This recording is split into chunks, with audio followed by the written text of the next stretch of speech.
بسم اللہ الرحمن الرحیم۔ السلام علیکم۔ سیرت النبی صلی اللہ علیہ وآلہ وسلم، یہ کتاب میں پڑھ رہی ہوں تو پڑھتے پڑھتے مجھے یہ خیال آیا کہ کیوں نہ میں اس کو اپلوڈ کروں ان لوگوں کے لیے جو کتاب پڑھنا نہیں چاہتے، پڑھ نہیں سکتے، یا ان کے پاس وقت نہیں ہوتا۔ چلیں لیٹا ہوا ہے انسان، آرام کر رہا ہے، یا کوئی بھی کام کر رہا ہے، کچن میں مصروف ہیں خواتین، کوئی بھی کچھ دستکاری کر رہی ہیں، مشین چلا رہی ہیں، کچھ بھی کر رہی ہیں، تو وہ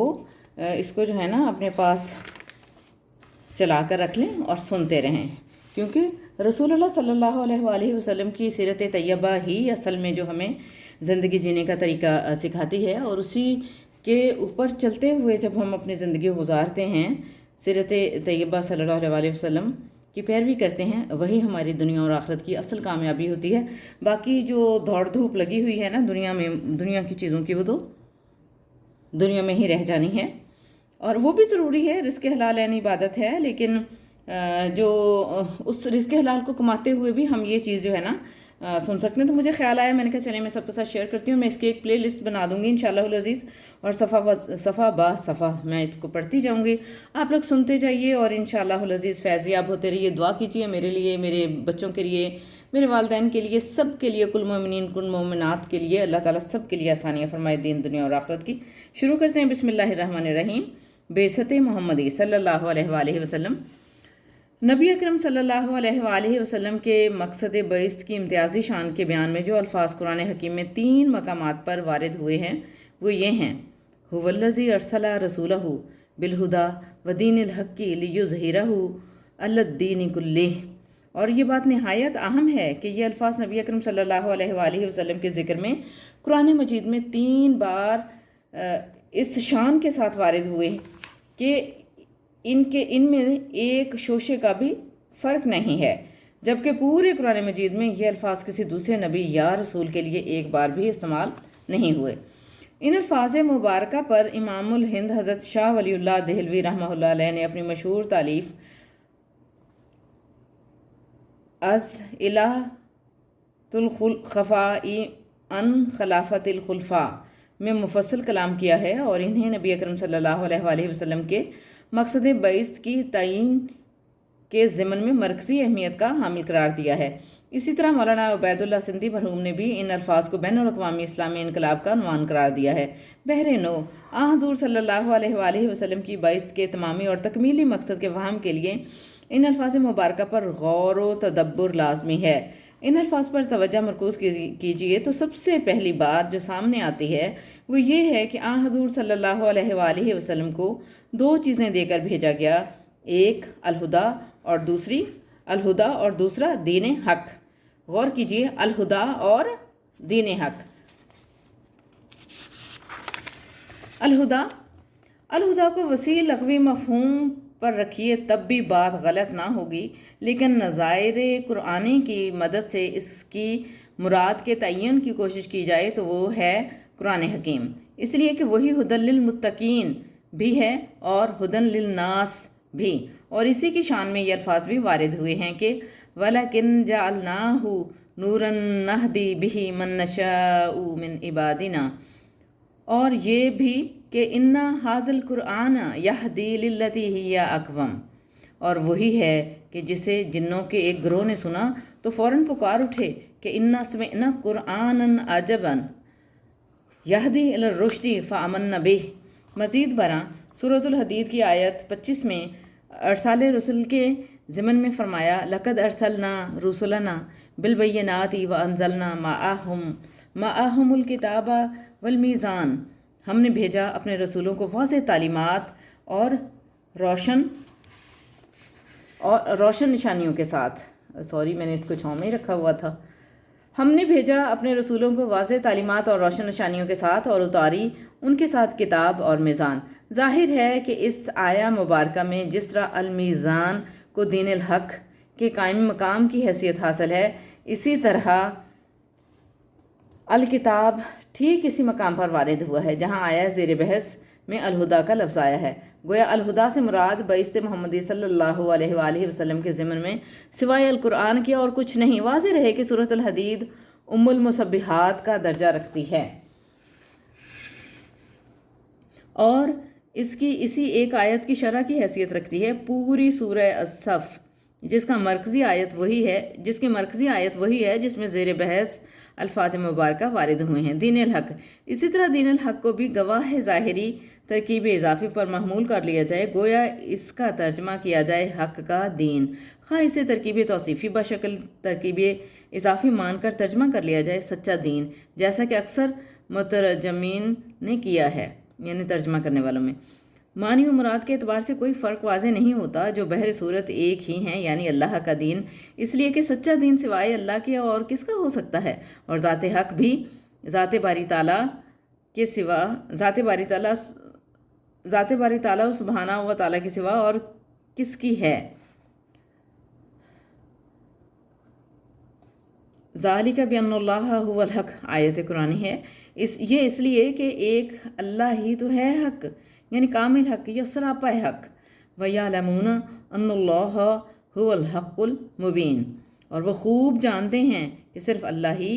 ہے کھلا حق۔ گویا دین الحق بالکل مساوی و مترادف ہے دین اللہ کے، اور عجیب بات ہے کہ قرآن حکیم میں 3 ہی بار آیت زیر بحث کے ضمن میں دین الحق کی ترکیب استعمال ہوئی ہے، اور پورے قرآن میں ٹھیک 3 ہی مرتبہ دین اللہ کے الفاظ وارد ہوئے ہیں۔ لفظ دین پر توجہ کو مرکوز کیجیے تو عربی لغت میں اس کا اساسی مفہوم بالکل وہی ہے جس میں یہ لفظ اساس القرآن یعنی سورۃ الفاتحہ کی 3ری آیت میں مستعمل ہوا ہے، یعنی بدلہ۔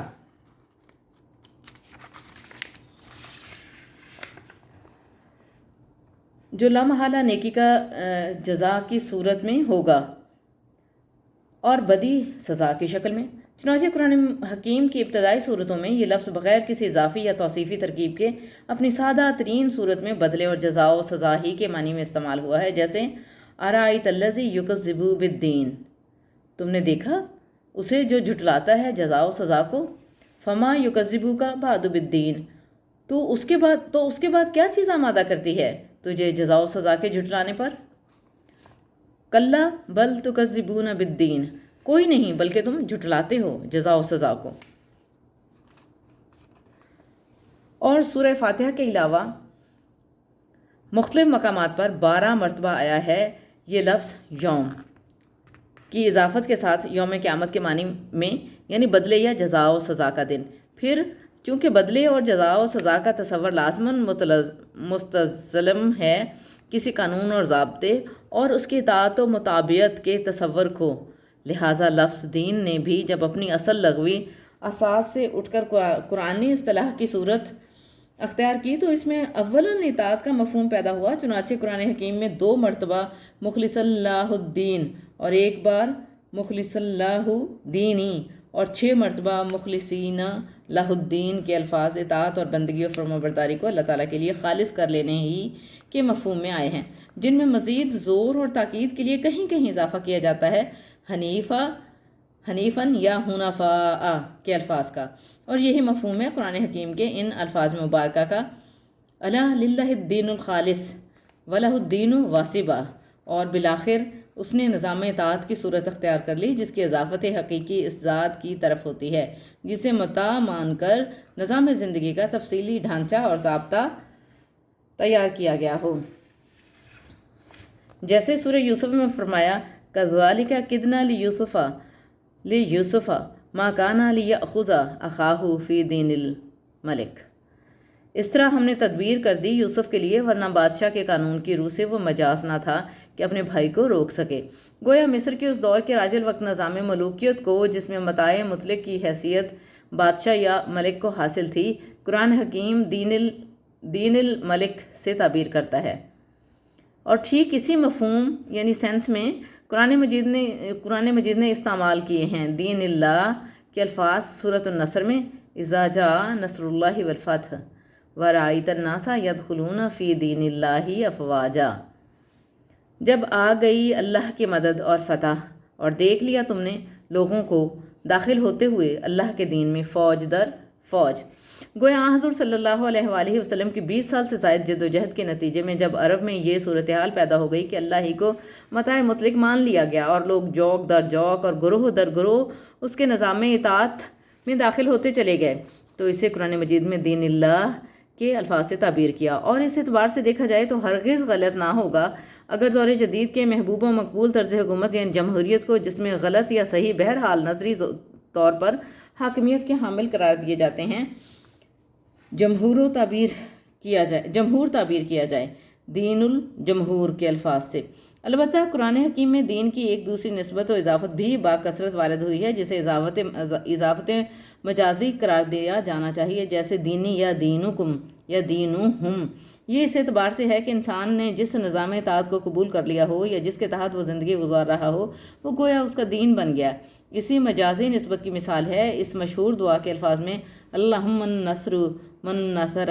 دین محمد صلی اللہ علیہ وآلہ وسلم۔ اسلام اصلاً تو دین اللہ ہے، لیکن مجازاً دین محمد بھی ہے، اس اعتبار سے بھی کہ اس دین کے لانے والے وہی ہیں، فداءہ آباؤنا و امہاتنا۔